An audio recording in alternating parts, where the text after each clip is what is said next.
welcome back to the Motor World. Quick warning, if you're a Corvette is just an American sports car type of person, the 2026 Corvette Zora is about to humble that opinion real fast. Because this is not a regular upgrade. This is Chevy going full no excuses, blending hybrid tech, track violence, and hypercar-level attitude into one car with a bow tie badge. And here's the crazy part. If the early reports land anywhere close to reality, this might be the best performance per dollar punch in the whole game. So buckle up. Let's talk design, cockpit, power, and why this might be the Corvette that makes Europe look over like, wait, what? First, look at it. The Zora doesn't look sporty, it looks predatory. Low, wide, sharp, and angry from every angle. Like it was built to chase lap times and scare bank accounts. The front end looks more aggressive than any C8 variant, with bigger openings and a sharper face that screams airflow management, not decoration. Those intakes are not there for vibes. They're there because this car has more going on under the skin. Cooling demands get serious when you're mixing big output with hybrid hardware.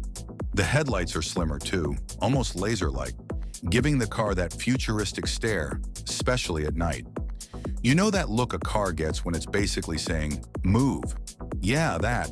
Slide around the side and it's obvious Chevy obsessed over airflow. The bodywork funnels air toward the rear like a guided missile. Carbon fiber shows up where it matters, on roof sections, mirrors, and aero pieces, because weight is the enemy when you're chasing numbers like this. The side ducts are larger and louder than on other Corvettes, and that's not subtle on purpose. It's the car hinting there's something big happening back here. Now the rear is where the Zora goes from supercar vibes to full hypercar energy. The diffuser looks like it came off a race car. There's an active rear wing that adjusts depending on speed and drive mode, pushing the car down when you need grip and cleaning up drag when you're just flying. The stance is wide and planted, like it's glued to the road before it even moves. And the exhaust layout is centered, track-focused, and bold. The kind of setup that makes you expect the sound to be disrespectful. Add forged lightweight wheels and sticky Michelin Cup tires, and it's clear this thing is built to do more than look fast in photos. All right, step inside. The cabin keeps the cockpit vibe the C8 introduced, but the Zora turns it up. This isn't nice for a Corvette. This is legitimately premium and performance-focused at the same time. You sit low, everything angles toward you, and it feels like the car is asking one simple question. Are we cruising or are we committing?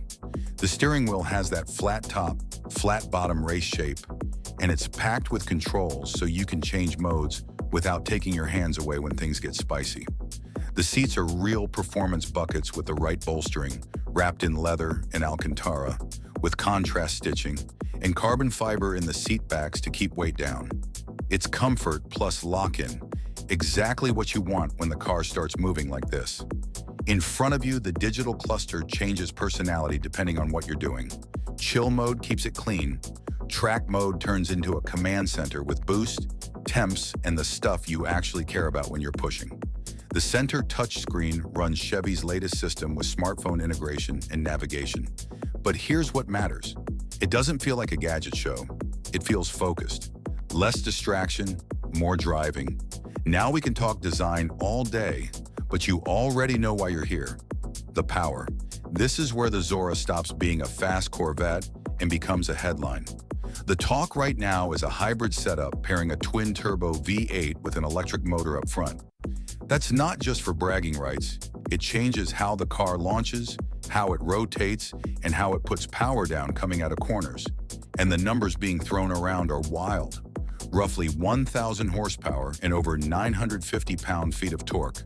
A Corvette with 4-digit horsepower. That's not impressive. That's a warning.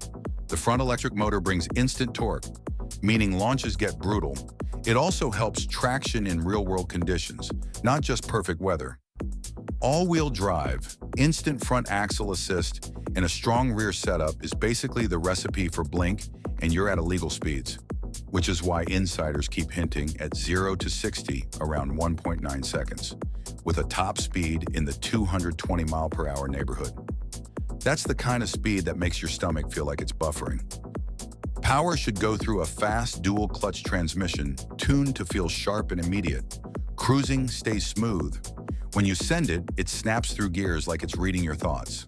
But straight line speed is only half the story. Here's where it gets scary. Chevy's magnetic ride control should be next level here, constantly adjusting to keep the car composed. Calm when you want comfort, stiff and surgical when you're pushing. Add intelligent chassis systems and this becomes a car that isn't just quick. It's built to be devastating on track. And then there's adaptive aero, active front splitter, active rear wing, underbody airflow management, parts moving with purpose depending on speed and conditions. That means extra stability when you're going hard and better efficiency when you're just driving normally. 2 personalities, daily calm, track monster chaos.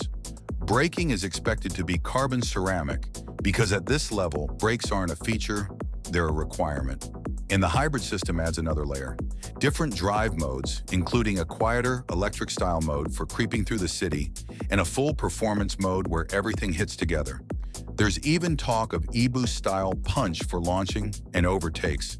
Basically, the car saying, "Oh, you wanted more? Say less." And the sound should be special. Not just classic V8 thunder, but that deep mechanical roar mixed with a futuristic electric whine. Old school muscle meeting next-gen tech. Now here's what makes the Zora feel even more legit. It's still livable. Modern driver assists, head-up display, cameras for parking, dual-zone climate, ambient lighting, and enough storage behind the seats for small bags. Not SUV practical, obviously, but for something flirting with hypercar numbers, it's surprisingly usable. Now the price, because this is where the argument gets spicy. Early expectations put the Zora around $250,000, with special packages pushing closer to $300,000. That's real money. But compare it to European hybrid supercars playing in the same performance universe, and suddenly the Zora looks like the "why would I pay double" option. That's the message. Chevy wants the world to know they can build the tech, the speed, and the attitude while still keeping that raw American Corvette personality. So here's the real question. If the 2026 Corvette Zora delivers 4-digit horsepower, hybrid all-wheel drive, active aero, and sub-2-second launches, is this the hypercar killer everyone's been waiting for, or simply the wildest Corvette ever built? Drop your take in the comments. Also comment Zora if you'd actually daily this thing. If you enjoyed this breakdown, hit like, subscribe to the Motor World, and turn on notifications, because the next wave of performance cars is going to be absolutely nuts. Until next time, keep it loud, keep it clean, and keep chasing the dream.